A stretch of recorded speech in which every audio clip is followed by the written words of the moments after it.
Hello everyone, welcome back. I'm Inverse, and this is the Ostheer overview now for Company of Heroes 2. If you haven't already, I strongly encourage you to check out my Soviet walkthrough. That should be posted directly before this video.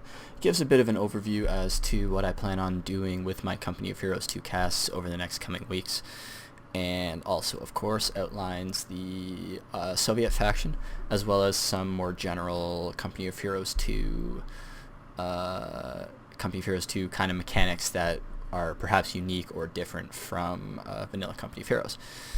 With that, let's jump into this game right now. This is a Ostheer game between myself as the Ostheer and Witte Bay, or however the heck you pronounce that name, as the Soviets. This is the Winter 1v1 map, Kholodny. I think it's Kholodny Ferme or something like that. I don't know, I just call it Kholodny. It's a, once again, fairly similar resource layout to Pripyat. We have fuel points at the bottom and the top. We have munitions points directly outside the base.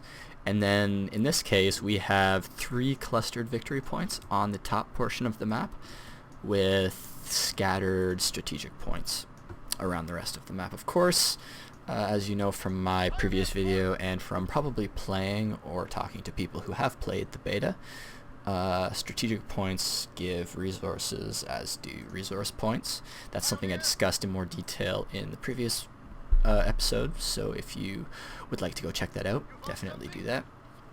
Now on to Ostheer and Ostheer as a faction. It's very similar, as I mentioned in my previous video, to the Wehrmacht faction from vanilla Company of Heroes. We have the Pioneers, we have Grenadiers, which are the stand-in for Volksgrenadiers. They're 240 manpower. In fact, everything in the Ostheer Tier 1 is 240 manpower, so that's the Grenadier squad, the machine gun, and the mortar. The one exception being the sniper, which was increased in price from the alpha from 280 manpower to 360 manpower. And we'll see all of the tier 1 units in action this game, so I can go over their strengths and weaknesses in general.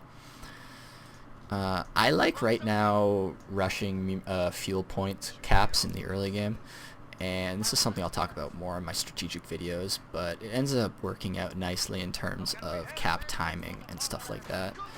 As for build orders, I found a lot of vanilla Company of Heroes theory comes into play when developing and working on strategy for Company of Heroes 2. I've also found that extended tier 1s, because the Volksgrenadier squad has access to both Panzerfausts, which come at tier 1 essentially, and also rifle grenades, which come with an upgrade to tier 2. They're very robust early game units. They're able to deal very effectively with early game vehicle rushes, stuff like scout car rushes, even T-34 or T-70 rushes, though those aren't necessarily rushes in the traditional sense. They're more 12 to 15 minute mid-game techs. But an early game for Ostheer can be played out very similarly to an early game for the Wehrmacht faction in vanilla Company of Heroes.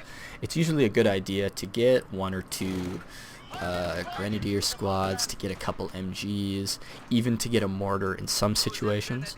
That was more true earlier in the beta when the mortar dealt more damage, but even so, mortars can be very effective at dealing very precise damage to suppressed squads. The Wehrmacht, or the Ostheer rather, machine gun deals more damage and also suppresses far quicker than the Wehrmacht machine gun in vanilla Company of Heroes, and for that reason it can be extremely powerful as, of course, a support unit in one sense, but also as a damage dealing unit. So in that sense, it's extremely valuable. Now, I'm going to skip ahead a little bit and talk to you guys about the later tier Ostheer units, because those aren't something we'll see in this game. We'll see them, of course, in later casts that I do, but this game will be a strictly tier 1, tier 2 affair. Much like the Soviet situation, the Ostheer late game is broken up into anti-infantry for the most part tier in tier 3, where you can build Stugs, which are cheap and relatively effective mobile AT, but not nearly as effective as packs, though they are a bit more resilient. You can also produce Ostwinds, which are more specific anti-infantry tanks. Also Panzer IVs, which are more all-around tanks. However, both of these tanks are extremely expensive, both in terms of manpower and in terms of fuel, and for those reasons are a little bit more difficult to get to. And you can also build a Nebelwerfer equivalent slightly, which deals a decent amount of damage and is a treaded vehicle, which is very nice to have.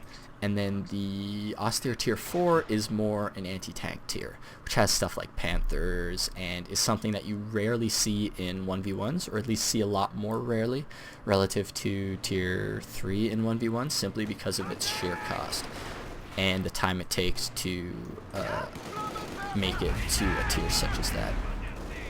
Now I do want to talk just for a second about the snipers in Company of Heroes 2.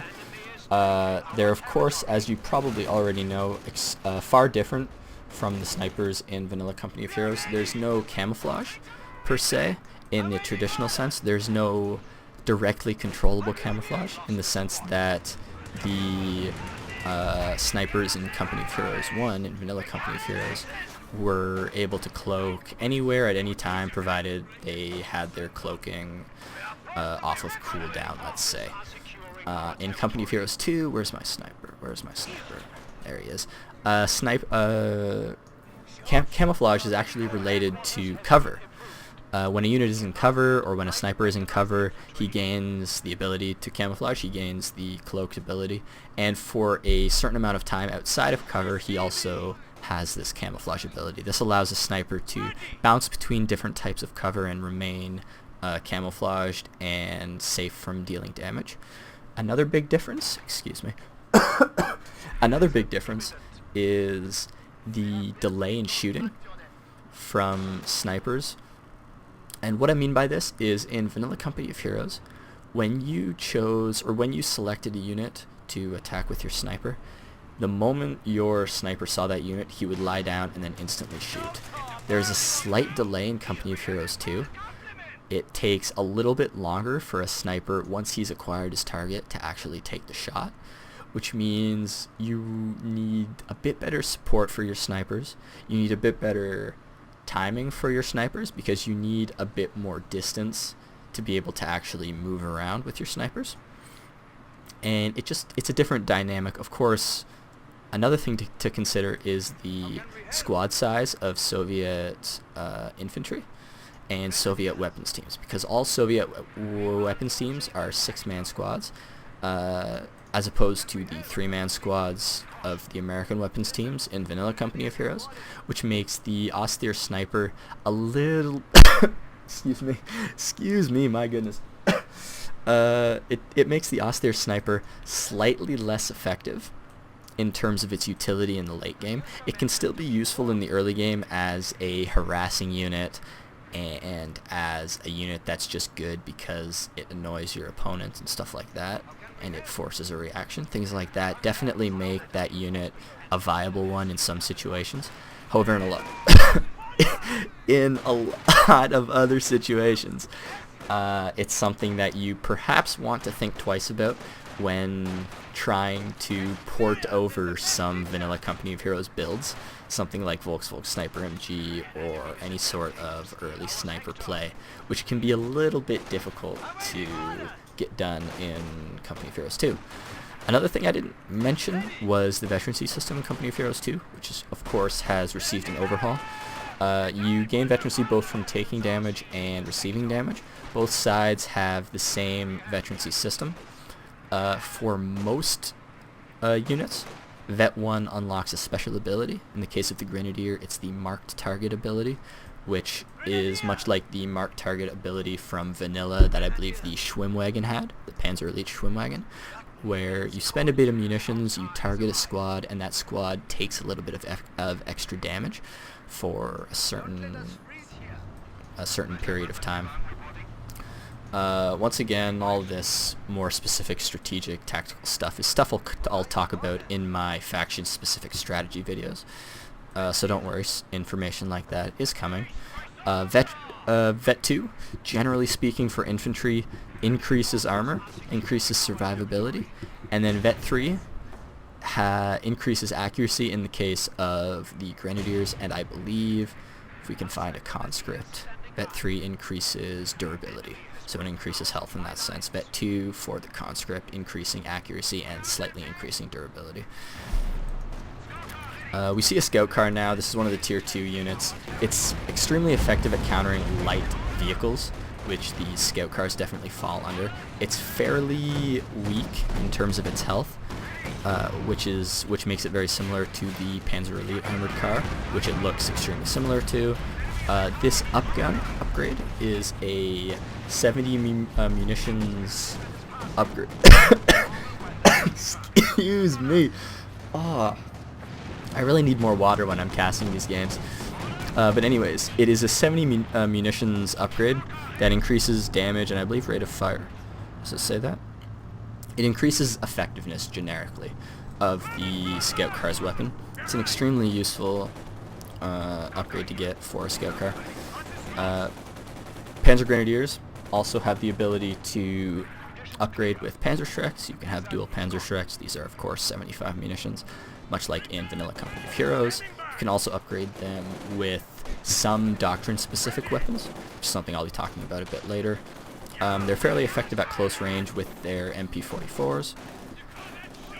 We also have PAC AT guns, which I don't believe I've built yet. I'm probably going to be building one soon, but PAC AT guns, which cannot cloak, in contrast to the Vanilla Company of Heroes packs, and actually deal the same amount of damage as the Soviet AT gun, but shoot faster. This is a concession that Relic made to account for the increased squad sizes of Soviet weapons teams.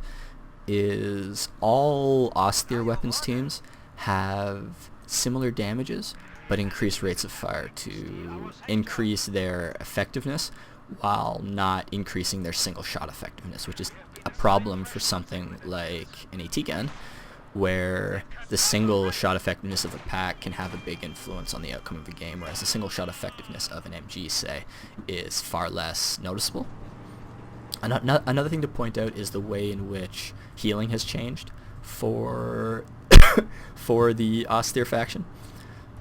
Medic bunkers are now healing bunkers. You can upgrade bunkers with a healing upgrade, a machine gun upgrade, and a reinforcement upgrade.